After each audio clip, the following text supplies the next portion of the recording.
Hi everyone. Welcome back to Tolo Speaks, brought to you by the Tolo Express. All aboard. I am the Tolo Express, and the whole vision behind this activity is to share with you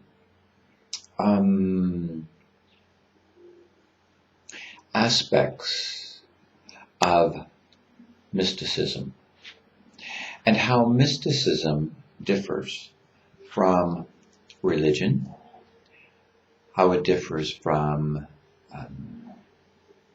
philosophy, how it's more closely related to Zen Buddhism or Taoism in its structure, and how mysticism is really about living the life of ecstasy. Why? Because we have learned to deal with the mind effectively. And it's really not even learned and then applied, because in true mysticism, we don't really know the full extent of why, what for what reason. What we do know in the mystic experience, because that's really the best way I can describe it, the mystical way of being. We know for certain only one thing, that we don't know anything. Not for sure, not in absolute terms. We have theories and we have laws of physics and metaphysics, but the accuracy of them, as we have interpreted over the ages, could be way off base. So, as Socrates says, the only thing I do know is that I know nothing.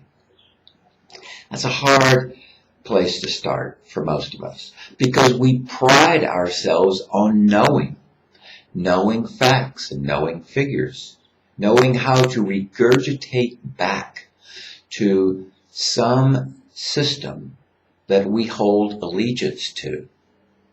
The premise, the doctrine, the codes, the literature, the dogma, the science. We can parrot it back with great accuracy.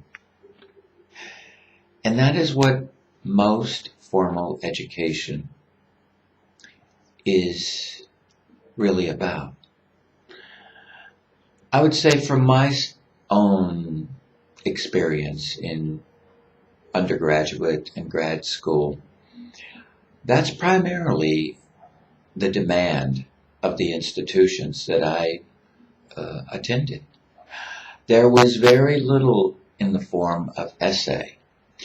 And if the essay, based on my interpretation, varied too far from the theme that was being taught, I could be guaranteed, and I could rest assured, that the professor would not take kindly to my rebelliousness or my renegade stance.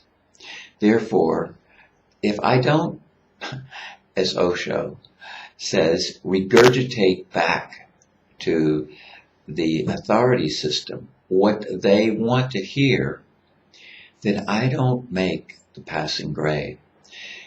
And that is actually going on every day around us. We're still in that place where we give our power over to created authority systems in our head, and we mimic their way, their style, their formulas, their codes.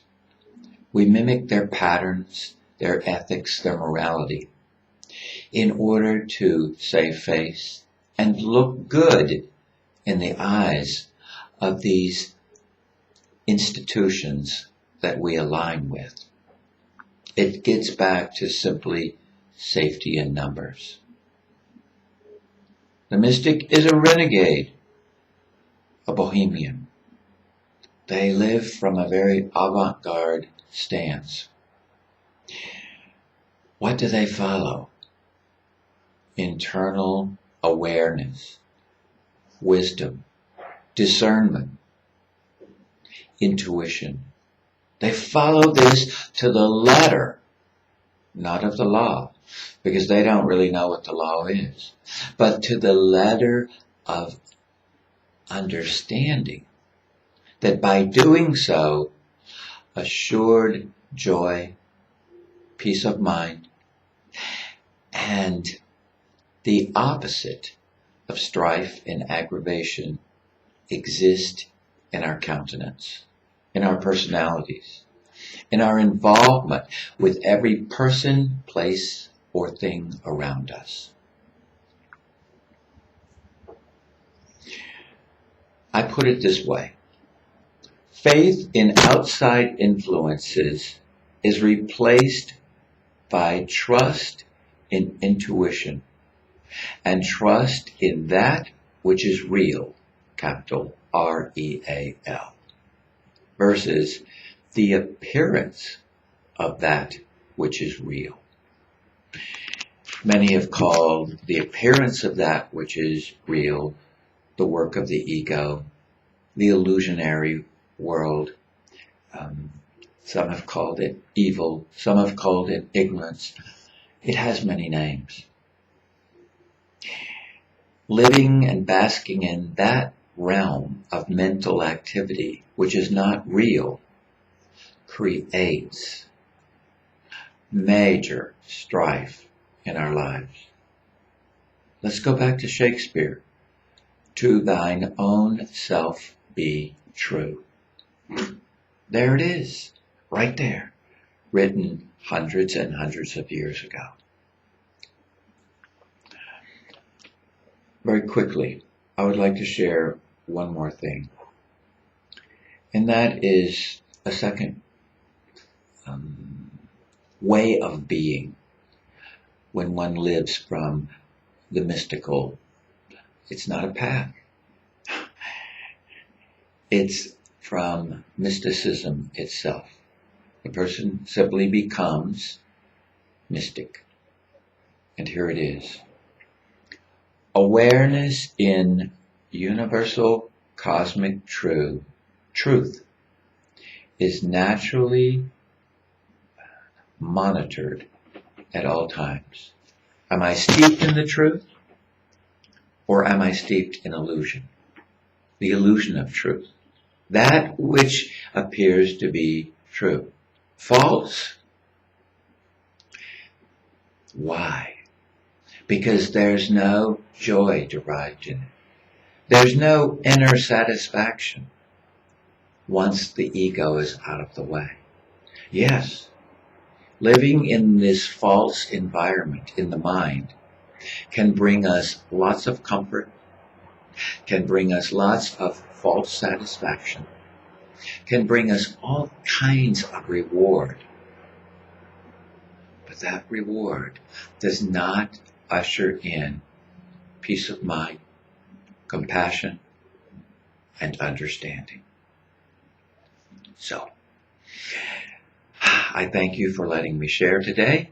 This is one of many in this series on the mystic experience. Not a path, not a way. It's just living from mysticism itself. Connection with that which we really can't define, but that which ushers in bliss and ecstasy. And if for no other reason than to keep tuning in, you and I have said over and over again, wow, wouldn't it be nice to experience ecstatic moments in life, devoid of pain and suffering and hardship and consternation? Wouldn't it be nice, as Joseph Campbell said, to live and follow our bliss. So for now, namaste. Have a great rest of your day.